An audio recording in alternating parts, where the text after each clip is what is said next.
Hello beloved people, hari ini saya akan share tentang sibuk ngapain.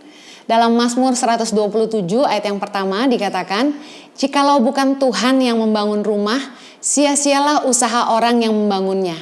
Jikalau bukan Tuhan yang mengawal kota, sia-sialah pengawal berjaga-jaga.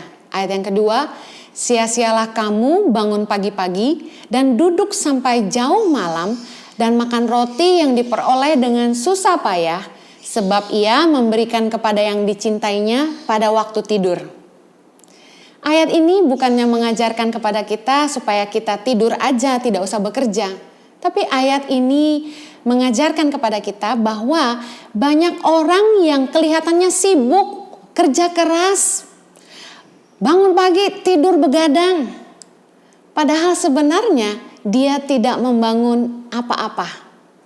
Sibuk sana-sini, aktif di semua pergerakan, aktif pelayanan, aktif di komunitas. Tapi nggak ngerti apa sih sebenarnya yang sedang ia bangun. Melayani dan bekerja pasti melelahkan. Tapi pastikan kita tahu apa yang sedang kita bangun. Apakah Anda tipe orang yang sungkan berkata tidak dan selalu ingin menyenangkan semua orang? Hati-hati agar Anda tidak terjebak dalam kesibukan yang bukan bagian Anda. Karena sibuk mengerjakan bagian orang lain, akibatnya adalah kita sendiri nggak melakukan bagian kita. Jangan buang waktu ngurusin hal-hal yang bukan jadi bagian kita yang Tuhan suruh di dalam waktu kita yang sangat terbatas ini. Tanda bahwa apa yang kita kerjakan itu bukan berasal dari Tuhan adalah yang pertama, hidup kita nggak jadi berkat. Ada orang yang pulang kerja, pergi ke gereja. Setiap hari begitu, hangout sama teman-teman di gereja. Katanya pelayanan, padahal banyakan ngumpulnya. Katanya komunitas, anaknya nggak diurusin, keluarganya nggak diurusin. Banyak orang yang sibuk pelayanan, tapi pada akhirnya keluarganya nggak merasakan berkat dari hidupnya sendiri. Ada lagi, sibuk pelayanan, tapi kerja nggak benar. Padahal hidup dari pekerjaan. Banyak orang yang salah fokus. Akibatnya mereka nggak bangun apa-apa. Jangan membangun sesuatu yang Tuhan nggak suruh. Kita akan susah payah dan nggak bangun apa-apa. Saya percaya visi yang dari Tuhan itu nggak akan bikin kita jadi batu sandungan buat orang lain, tapi jadi kesaksian yang mempermuliakan namanya. Kalau kita hidup aja sampai susah, ujilah kembali apakah yang kita kerjakan ini benar-benar kehendak Allah. Banyak orang yang melakukan pelayanan karena dia berpikir, saya rindu melayani. Tapi tahukah Anda bahwa bukan orang yang berseru Tuhan yang masuk kerajaan sorga, melainkan mereka yang melakukan kehendak Bapa. Jadi jangan mau kelihatan sibuk, tapi tidak membangun apapun yang Tuhan suruh kita bangun. Saya percaya Tuhan pasti menaruh hikmatnya dalam hati kita untuk tahu di mana tempat kita, di mana Tuhan memberi kita rumah untuk bertumbuh. Saya mau share secara cepat 3 hal yang menjadi ciri dari segala sesuatu yang berasal dari kerajaan sorga. Yang pertama, itu dimulai dari kecil. Orang-orang yang tidak dipandang, orang-orang yang tidak diperhitungkan, orang-orang yang mungkin merasa dia nggak punya kemampuan apa-apa, orang-orang yang cuma punya sedikit, hanya bisa melakukan 1 langkah kecil. Tapi saya mau kasih tahu, justru yang dari Tuhan itu dimulai dari kecil. Tetapi luar biasanya, jadi bertumbuh, jadi berkembang, jadi besar, dan jadi berkat dan berdampak bagi banyak orang. Matius 13, ayat yang ke-31 berkata begini, Yesus membentangkan suatu perumpamaan lain lagi kepada mereka, katanya, hal kerajaan sorga itu seumpama biji sesawi yang diambil dan ditaburkan orang di ladangnya.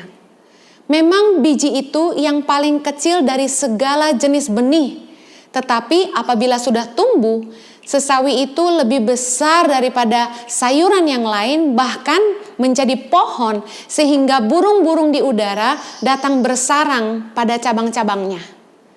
Jadi tanda bahwa apa yang kita kerjakan itu dari Tuhan dimulai dari kecil, tapi dipakai Tuhan menjadi berkembang, menjadi bertumbuh, bahkan jadi dampak bagi hidup banyak orang.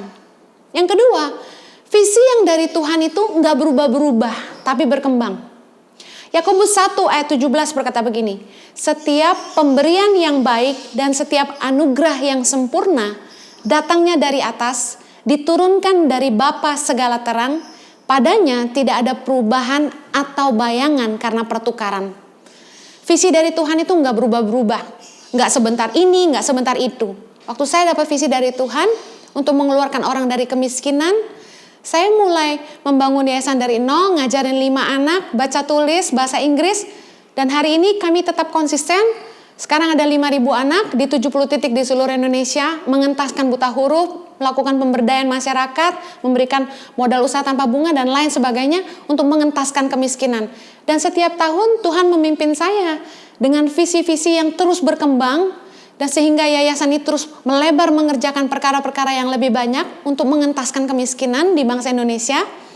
Sekarang ini Tuhan upgrade kami lagi untuk berikan beasiswa untuk 1.000 anak Indonesia dan membangun 10 sekolah berasrama di 10 titik. Visi dari Tuhan itu nggak pernah berubah-berubah, tapi berkembang.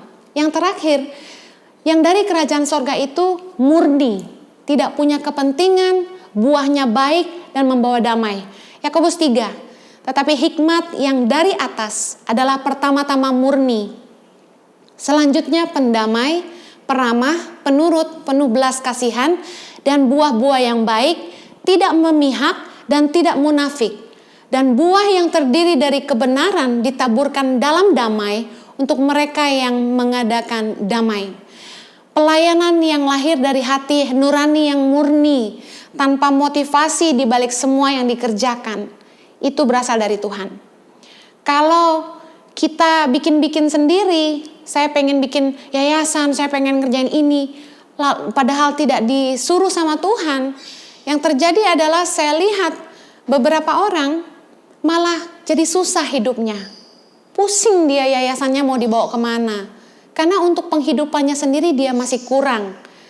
Yayasannya jadi nggak bikin apa-apa. Saya perhatikan banyak orang yang sibuk melakukan kegiatan-kegiatan pelayanan-pelayanan yang tidak berasal dari Allah. Waktu kita ini terbatas, umur kita terbatas.